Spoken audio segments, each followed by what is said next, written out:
What's up, everybody? It's Draymond Green. Make sure you subscribe to the Volumes YouTube channel below so you don't miss any more of this great content going forward.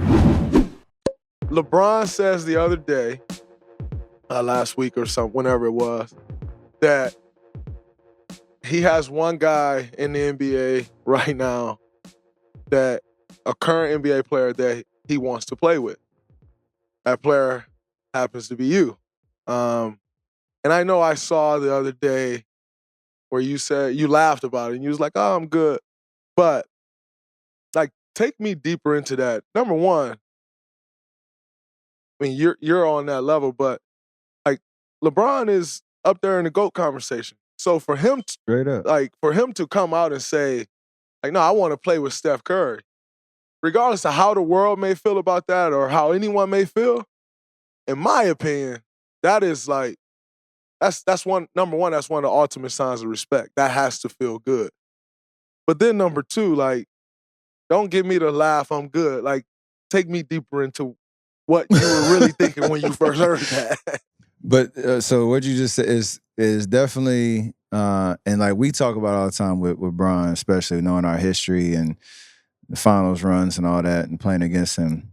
There is no denying like his greatness in terms of what he can do on the court. And like sometimes you're in, even when you're playing against him, you're in awe because it's like the way he can control the tempo of the game, the way he can dominate scoring, passing, you know, just his overall just presence and his IQ, like all that stuff. Like we all talk about it. And you have to appreciate your competition if you want to beat him, because there's got to be that, you know, as coach would call it, the appropriate fear. Absolutely. But like you said, in terms of like him picking out one player that he would want besides his son that he would want to play with, and my name comes up, it is definitely, it's surreal because I'll never be so far removed from the time like I was in Detroit playing in the Sweet 16 game, and this dude was maybe in his 4th or 5th year in the league, and he's coming to my game like supporting and cheering and doing all that stuff, even at the place he was at in his career as, you know, the future superstar and, like you said, Hall of Famer,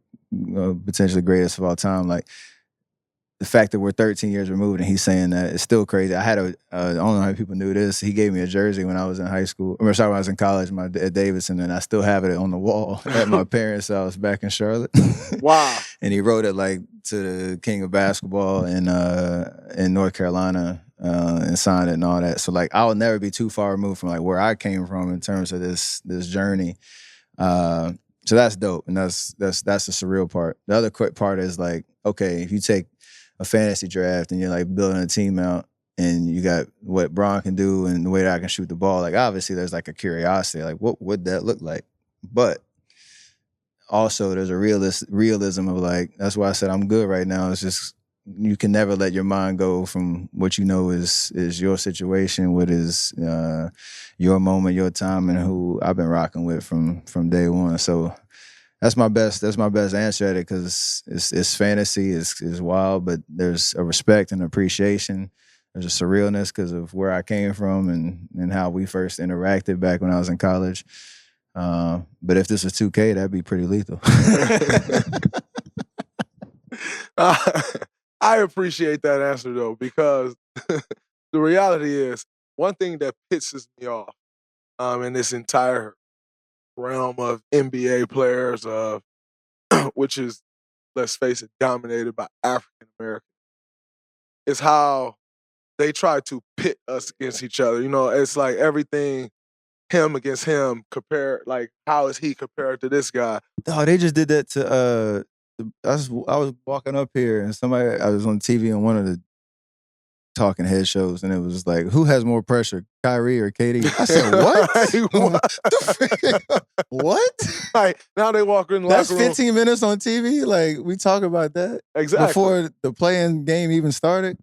I think it's ridiculous how they try to, like, and so when LeBron comes out and say, like, I want to play with Steph Curry, and the reality is all the talking heads and all of these people, they want to try to find a way to make that controversial. Right. And that's not a controversial statement at all.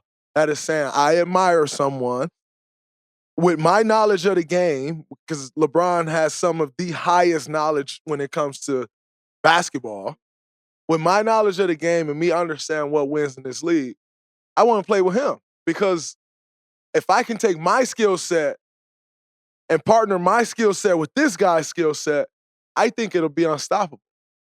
But it goes way further than that when it comes to us. You know, it doesn't go way further than that when you're dealing in all other realms of business. But when it comes to us, it goes way further than, actually, from a basketball standpoint, that makes all the sense in the world. He would almost be dumb not to say that. Like, are you out of your mind? Like, if you gave him a clean slate and was like, right, number 1 pick in the NBA draft, fantasy, whatever, like you said, what you bring to the table, who would compliment that? Hello. Like, makes all the sense in the world. That's a great point, though.